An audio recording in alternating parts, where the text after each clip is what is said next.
Right now, I am doing something that I never ever do. I don't even think I've ever done this before. I am ordering from Grubhub. If you know anything about me, you know I am so against delivery companies like Uber Eats or Grubhub, any of those things, DoorDash, just because it is such a waste of money. Like, you're not just paying for that food, you're paying for the delivery, you're paying for the service fees, and over time it adds up, and it doesn't make sense to me. And no judgment if you do it. Honestly, if you do it, like, that's totally fine. It's just for me personally, I feel like if I want to splurge and eat out, I'm going to go and get the food myself. But as you guys can see, ooh, she's moving. I really have never done this before. Marcia is on the move, and this is not for me. This is for my mom, because yesterday was Mother's Day, and obviously I don't live anywhere near home, so I couldn't go out to eat with my mom or anything special like that. And I had this idea to order her like a brownie or like something sweet from Grubhub or DoorDash, one of those places, and then deliver it to the door. And when I went on yesterday, there were a lot of just delays, and I was like, you know what? Doesn't really matter if it's not coming on Mother's Day. I think it'd be a fun little sweet treat on a Monday morning. So yes, this is a little map of where I am from. Specifically, I'm from a small town called Malvern, which a lot of people, you know, whenever I say I'm from New York, they're like, well, where in New York? Because it could be anything. It could be upstate, it could be the city. I'm from Long Island, so it's suburban, but certainly is very populated. I actually have an interview that I am doing in like 5 minutes, so I'm not even really gonna be available when she gets the thing. I wrote like a little note saying, if a confused woman answers the door, just tell her it's from her daughter. This is a surprise. So I hope Maria, is it Maria or Marcia? What's her name? Marcia. I hope Marcia got that note, and we shall see. Oh my gosh, I ended up having the sweetest conversation with the Grubhub driver, Marcia, because I told her in the instructions just to drop it off, but she called me saying she wanted to physically hand it to my mom so that nothing happened to it. And I was like, oh my gosh, you were the sweetest woman ever. And she was like, oh my gosh, this is so nice that you're doing this for your mom. Meanwhile, my mom's now texting me so confused as to what is happening because it's not even Mother's Day. So I'm gonna give her a little call right now. Clancy. Hi, Mom. Hi. Where was the brownie from? Sugar Bear Bakery. It's just so funny. All of a sudden, this lady shows up at the door and hands me a bag and says, this is from your daughter. And I was just looking at her all confused, and I'm holding the dog, and I went, oh, thank you. And then after she left, I thought, what if they got the wrong house? But I didn't know what it was, and I didn't, expect anything. But thank you. You didn't think I would ever give you a brownie? No. No, brownies always taste good.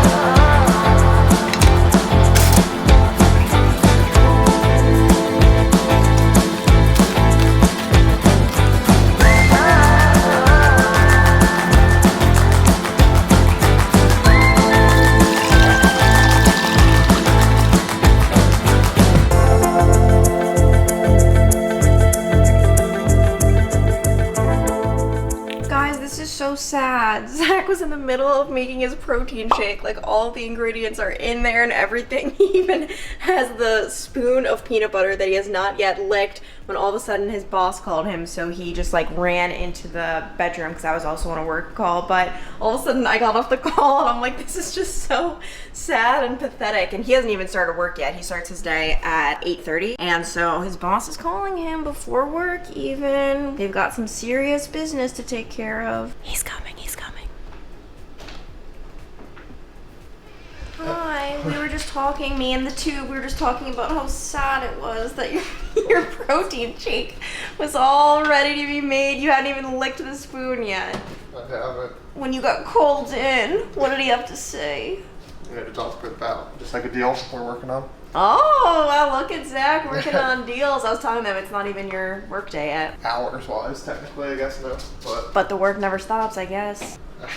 I guess. If you have ever wondered why becoming a YouTuber is a terrible, terrible idea, look no further, because this right here is why. We're talking taxes, people. Yes, the riveting topic of taxes, which is actually pretty interesting as a YouTuber, and I feel like this is something people don't really talk about a lot, but it is the cold, hard truth that as a YouTuber, taxes will probably make you cry. And obviously, I'm not a full-time YouTuber. You guys know I'm a TV news reporter, but I also do YouTube, and obviously I also get paid for my videos, so like any other YouTuber, I have to pay taxes, and it is a lot. I added it up, and it really is about 1/3 of your income. Like 1/3 just goes poof. And the thing is, like, everyone gets taxed, right? Even if you don't work for yourself, even if you don't do something like YouTube, you get taxed. But the beauty of it is you don't actually see the money come out of your bank account because the government does it for you. Like, for example, at Local 12, where I'm a TV news reporter, I'm taxed before it even hits my bank account, and I just get that taxed amount every 2 weeks. We get paid every 2 weeks. For YouTube though, they give me my monthly payment, everything that I made, everything that's technically not mine, because a lot of it, about 1/3, goes to the government. So it kind of sucks, and a lot of people I know have different bank accounts where they put taxed money into a separate account so that they don't spend it. For me, maybe eventually I'll do that, but it's just never been that much of a priority because I'm not a big spender, and I know I'm not gonna spend it. Like, I don't think of it as mine. In my head, I always know there's a lot of money floating around in my bank account that I'll eventually have to send to the government.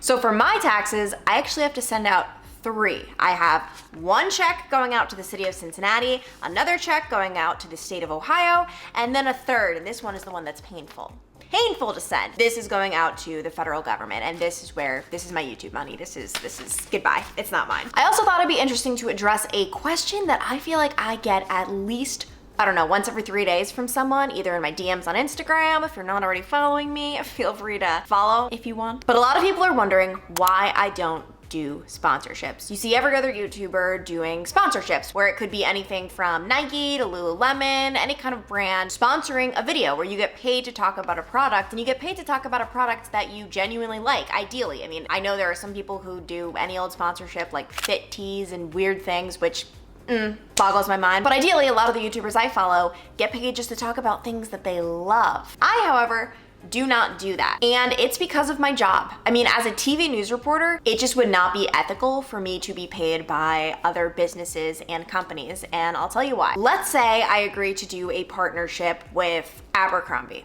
and they pay me X amount for a video, and I talk all about them, I rave about them, and then suddenly 4 days later, they're in the news for doing something horrible. I don't know what it is, I'm making all this up, but let's say they do something awful. Or even I receive a tip that they did something awful, but I don't want to report that tip. I don't really want to do that because they're paying me. And that's dicey. And I'm not saying that would be the case. I'm not saying I would ever do that or withhold facts. I'm just saying that's how it could look to an outsider, and that could happen. I mean, it's definitely a possibility. It would be really hard to report bad information about someone who's paying me thousands of dollars. You'd be like, should I really report this, or should I take the $1,000 paycheck? You know, so it's a dicey territory, and this is something that I feel like I just instinctually knew the day I became a news reporter. A lot of people in my real life have asked me why I haven't done any, and I've been offered a lot of sponsorships. I mean, every single day there's a new one in my email. It's just how it is as a YouTuber. And people always ask me, like, why the heck don't you do it? And it's always been very evident to me why I should not do it and why I just can't do it. With that being said though, a lot of people will message me in comments saying, oh my gosh, it's so amazing that you don't do these sponsorships. And I don't want you guys to think that, like, oh, I think I'm better than other YouTubers who do these sponsorships, because that's not it at all. I have nothing against sponsorships in general, as long as you're not a TV news reporter. I think it's awesome if you can get paid to talk about a product you already love. I mean, I see YouTubers working with brands that I am in love with, and I have been approached by brands that I am in love with, and it wasn't easy to turn down. I have to say, like, there were a few where it was hard. It was hard because I loved the company, and it was a lot of money, I'm not gonna lie. But it's just so obvious to me why that cannot happen for as long as I'm a TV news reporter, even though I think there is nothing wrong with sponsorships in general, as long as people genuinely do love the products. And also, before you judge other YouTubers for doing sponsorships, keep in mind I have a full-time job with YouTube. My phone just fell. So I don't need that extra money, right? Like, I have a paycheck coming to me every 2 weeks from Local 12. I don't need that sponsorship money. But who am I to tell a YouTuber who doesn't have a second job, oh no, pass up the money? Like, they need that money to live probably. And yeah, some YouTubers live very well, so it's not like they just need it to eat. But I am definitely in a different position as someone who has another job. One other thing we have to talk about is tax deductions. And as you can see in this article right here, as a news reporter or an anchor, even a YouTuber, you cannot expense thongs. Yes, you heard me right. Thongs. So that right there is just one example of a TV news anchor who tried to deduct a lot of things from her taxes, saying they were for her job. So this included, in her case, workout classes, teeth whitening, a lot of clothing, a lot of things that added up to, over the course of a couple of years, over $100,000, and she lost the case. And that's because, as TV news anchors, even YouTubers, you can deduct a lot from your taxes. For example, this camera that I'm holding, the tripod that I'm holding, the microphone, all of that, I will deduct next year for my taxes. I bought it in 2021, so it wouldn't have been for this past tax year. And that's because I bought it for the sole purpose of YouTube. The reason that news anchor was called out by the IRS and ultimately lost her lawsuit is because the things she got, she could have used for everyday life as well. For example, teeth whitening. Sure, you might want white teeth if you're a TV news reporter or anchor, but chances are you're also gonna want them just in your everyday life as well. And one of the things, yeah, on the lawsuit was thongs. I guess she wore them under her clothing. So she went crazy on her tax deductions. She even put self-defense classes, saying like, I think she had to deal with a stalker at one point because of her job, but so much of it, it's just like a gray area where it's like, cool, you might be wearing that beautiful dress on air, but who's to say you're not gonna wear it to a wedding as well? And I personally play it safe when it comes to tax deductions. I don't deduct any clothing at all, just because I feel like I'd use it anyway. It's just not worth the lawsuit. I do know of quite a few anchors who have tried to take it too far, and they ended up having to pay a lot of money to the IRS, which you really just don't want to go down that path. All right, YouTube, here we are. Clancy wanted me to do a update on my job. Yeah, I've been doing it now for, let's look at a month, which has been good. We've been fully remote. I've been in the office twice, once just to get my equipment, another time to shadow one of the senior sales guys, which was very nice of him to take me through like his day-to-day. But yeah, so I've been here at the, like you saw at the kitchen table, working away. So I mean, my day-to-day basically consists of, I've got a few active things I'm working on. I've been able to set up a few meetings with local clients, some people that I know, some that I've just been cold calling. It's tough to learn the systems, I'd say, remote, by myself. It's gonna take time, which my boss knows, and everyone's been helping me and understanding if it's taking me time to learn different things. So that's been good. I started at the same time, or a few weeks after another girl. She was younger and she's new into her sales career that she already quit.